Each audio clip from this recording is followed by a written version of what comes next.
The Fatalist. By Mikhail Lermontov. Translated by George Wilson and Grace Mitchell. Somehow I happened once to stay for 2 weeks in a Cossack town on the left flank. A battalion of infantry was there too.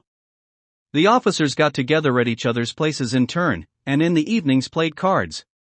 Once, having tired of Boston and thrown the cards under the table, we stayed a very long time at Major S's.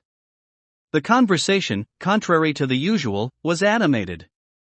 We were talking about how the Muslim superstition that man's destiny is written in the stars has many admirers even among ourselves. Each man told of various extraordinary happenings, pro and con. "All that, gentlemen, proves nothing," said the old major. "Why, none of you witnessed these strange happenings you used to confirm your views, did you?" "Of course, none of us," said many, "but we heard from trustworthy people." "That's all nonsense," someone said. "Where are these trustworthy people who have seen the list that determines the hour of our death? And if there really is predestination, why were we given will and reason? Why are we held accountable for our behavior?" At this time one officer, who had been sitting in a corner of the room, got up and, slowly walking to the table, cast a calm and solemn gaze over everyone. He was a Serb, as was apparent from his name. Lieutenant Vulich's outward appearance fully reflected his character. His height and dark complexion, his black hair, black penetrating eyes, his large but regular nose, an attribute of his nation, and the sad, cold smile which always roved over his lips, all this seemed to come together to give him the appearance of a special creature, incapable of communicating his thoughts and passions with those whom fate had made his comrades. He was brave, spoke little, but cuttingly. He confided secrets of his soul and family to no one. He almost never drank wine, and he never ran after young Cossack girls, whose charm is hard to express to those who haven't seen them. They say, however, that the colonel's wife was attracted to his expressive eyes, but he got genuinely angry when anyone hinted at this. There was only one passion he did not hide, a passion for gambling. At the green table he forgot everything and usually lost, but continuous failures only aroused his obstinacy. They say that once, at night during an expedition, he set up the bank on a pillow. He was awfully lucky. Suddenly shots rang out, somebody hit the alarm, and everyone jumped up and rushed for the weapons. "Stake everything," yelled Vulich, not rising, to one of the hottest punters. "I'm on 7, answered the other, running off. Despite the general furor, Vulich dealt the next pair. The 7 was the winning card. When he appeared at the front, there was a strong crossfire. Vulich did not worry about the Chechen bullets or swords, he was looking for his lucky punter. "The 7 is dealt," he shouted after catching sight of him and a line of riflemen, who had begun to oust hostile forces from the woods. Going closer, he took out his coin purse and wallet and gave them to the lucky fellow, in spite of his objection to the irrelevance of paying now. After fulfilling that unpleasant duty, Vulich hurled himself forward, drawing the soldiers behind him, and coolly exchanged fire with the Chechens to the very end of the thing. When Lieutenant Vulich approached the table, everyone shut up, expecting some original trick from him. "Gentlemen," he said, his voice was calm, although lower than usual. "Gentlemen, why these empty quarrels? You want proof. I suggest you test on yourselves whether a person can voluntarily arrange his life, or whether the fateful moment for each of us is determined in advance. Who's willing?" Not I," was heard from all sides. "He's nuts. Such things cross his mind." "I propose a bet," said I, for fun. "What kind?" "I say there is no predestination," I said, emptying about 20 gold pieces onto the table, all that I had in my pocket. "I'll take it," answered Vulich in a hollow voice. "Major, you be the judge. Here are 15 gold pieces. You owe me the other 5, so do me the kindness to add them to these." "All right," said the major. "Only I don't understand, really, what's going on. How will you settle the wager?" Vulich quietly went out into the major's bedroom. We followed him. He went up to the wall where weapons were hanging and at random took one of the various caliber pistols from its nail. We still did not understand him, but when he cocked the pistol and poured powder on the shelf, many cried out involuntarily and grabbed his arms. "What are you trying to do? Listen, it's madness," they yelled at him. "Gentlemen," he said slowly, freeing his arms. "Who will pay 20 gold pieces for me?" Everyone hushed and stepped away. Vulich went into the other room and sat at the table. Everyone followed him. With a sign he invited us to sit in a circle. Without a word we obeyed him. In that moment he acquired a certain mysterious power over us. I stared into his eyes, but he met my searching look with a calm and immobile gaze, and his pale lips smiled, yet in spite of his coolness, it seemed to me that I read the stamp of death on his pale face. I had observed, and many old soldiers had confirmed my observation, that there is often some strange mask of an inevitable fate on the face of a man who was to die in a few hours, such that it is hard for the practiced eye to be mistaken. "You are going to die soon," I said to him. "Maybe so, but maybe not." Then turning to the major, he asked, "Is the pistol loaded?" The major didn't remember exactly in his confusion. "Yes, enough, Vulich," someone shouted. "You bet it's loaded, if it was hanging by the bedhead." "What a joke you're playing." "A stupid joke," another chimed in. "I have 50 rubles against 5 that the pistol is not loaded," shouted a third. New bets were being placed. This long ceremony bored me. "Listen," I said. "Either shoot yourself, or put the pistol back where it was and let's go to sleep." "Definitely," cried many. "Let's go to bed."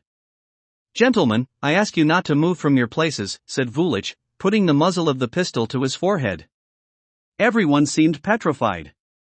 "Mr. Pechorin," he added, "take a card and throw it up." I took from the table, as I remember it now, the ace of hearts, and threw it upwards. Everybody stopped breathing, all eyes, full of fear and some undefined curiosity, ran from the pistol to the fatal ace, which was slowly falling, tumbling in the air. At the moment it touched the table, Vulich pulled the trigger, a misfire. "Thank God," cried many, "it wasn't loaded." "Take a look," said Vulich. He cocked the pistol again, and aimed it at the service cap hanging over the window. A shot rang out, smoke filled the room. The cap was pierced right through the middle, and the bullet had lodged deep in the wall. 3 minutes and no one could utter a word. Vulich very calmly transferred my gold pieces into his coin purse. There was talk about why the pistol did not go off the first time. Some attested that probably the shelf had been choked up, others said that at first the powder had been damp and that afterwards Vulich had put in fresh. But I maintained that the latter assumption was not correct, because I had not taken my eyes from the pistol the whole time. "You are lucky at gambling," I said to Vulich. "For the first time in my life," he answered, smiling satisfiedly. "That was better than bank in faro. But a little more dangerous." "And now? Are you beginning to believe in predestination?" "I believe, only I don't understand why it seemed to me that you surely had to die today." This same person who had such a short while ago calmly aimed at his own forehead was now suddenly flushed and embarrassed. "But that's enough," he said, getting up. "Our bet is done, and now your remarks, it seems to me, are out of place." He took his cap and left. This struck me as strange and not without reason. Soon everybody dispersed to their houses, gabbling about Vulich's eccentricities and, probably, unanimously calling me an egoist because I bet against a man who wanted to shoot himself. As if he could not find a convenient opportunity without me. I returned home through the empty alleys of the town. The moon, full and red as the glow of a fire, began to rise from behind the jagged horizon of houses. The stars shone calmly on the deep blue firmament, and I found it funny when I remembered that in the old days, there were wise men who believed that heavenly bodies participate in our miscellaneous quarrels over a piece of land or certain imagined rights. And what of it? Those lamps, which they thought were lit only to illuminate their battles and triumphs, burn with their former luster, but their own passions and hopes went out long ago, along with them, like a tiny flame lit at the edge of a wood by a careless wanderer. Still, confidence that the whole sky, with its innumerable inhabitants, looked on them with concern, mute perhaps, but unfaltering, gave them such strength of will. And we, their poor descendants, wandering over the earth without conviction or pride, without amusement or anxiety, except for that involuntary fear that presses the heart at the thought of our inevitable end, we are no longer capable of sacrifices, for the good of mankind or even for our own personal happiness, because we know its impossibility and languidly go from doubt to doubt as our predecessors threw themselves from one delusion to another, not possessing, as they did, either hope or even the undefined but great pleasure which greets the soul in every struggle with men or with fate. And many similar thoughts passed through my mind. I did not hold them back, because I do not like to dwell on any abstract idea. What would that lead to? In my earliest youth I was a dreamer. I loved to embrace now gloomy, now rosy images, drawn before me by a restless and greedy imagination. But what of that is left to me? Fatigue alone, like after a nighttime battle with phantasms, and confused recollections full of suffering. In this vain struggle, I exhausted both the ardor of my soul and the constancy of will necessary for a full life. I entered this life having already lived through it mentally, and I found it boring and nasty, like reading a bad imitation of a book one has long known and loved. The events of the evening produced a rather deep impression on me and irritated my nerves. I do not know for sure whether I believe in predetermination now or not, but that evening I firmly believed. The evidence was striking, and I, in spite of the fact that I laughed at our predecessors and their helpful astrology, fell unwittingly into their rut. But I stopped myself in time on this dangerous path, and in keeping with my rule of not rejecting anything decisively and not believing anything blindly, threw metaphysics out and began to look beneath my feet. Such a precaution was very apropos. I nearly fell when I stumbled on something thick and soft, but apparently no longer alive. I bent down, the moon still shone right on the road, and what was it? Before me lay a pig, sliced in two by a sword. Just as I succeeded in making it out, I heard the sound of footsteps. Two Cossacks ran from an alley. One approached me and asked whether I had not seen the drunken Cossack who had been running after the pig. I explained to him that I had not met this Cossack and pointed to the unlucky victim of his violent courage. "What a bandit," said the second Cossack. "Gets drunk on muddy wine and goes off to shred everything that comes his way. Let's go after him, Yermak. We'll have to tie him up, or else." They moved on, while I continued on my way with great care and at last got home successfully. I lived at the home of an old Cossack sergeant, whom I loved for his good disposition and all the more for his pretty daughter, Nastia. As usual, she was waiting for me at the gate, wrapped in a fur coat. The moon lighted her sweet lips, grown blue from the cold of the night. When she recognized me, she smiled, but I paid her no heed. "So long, Nastia," I said, walking past. She wanted to reply somehow, but only sighed. I shut the door of my room behind me, lit a candle and threw myself on the bed, but this time sleep forced me to wait longer than usual. The east was already brightening when I fell asleep, but, clearly, it was written in the stars that I should not rest well this night. At 4 a.m, 2 fists banged on my window. I leapt up. What on earth? "Get up and dressed," voices yelled at me. I hurriedly dressed and went out. "Do you know what happened?" the 3 officers who had come for me said in unison. They were pale as death. "What?" "Vulich is dead." I froze. "Yes, dead," they continued. "Come, quickly." "But where?" "You'll figure it out on the way." We set off.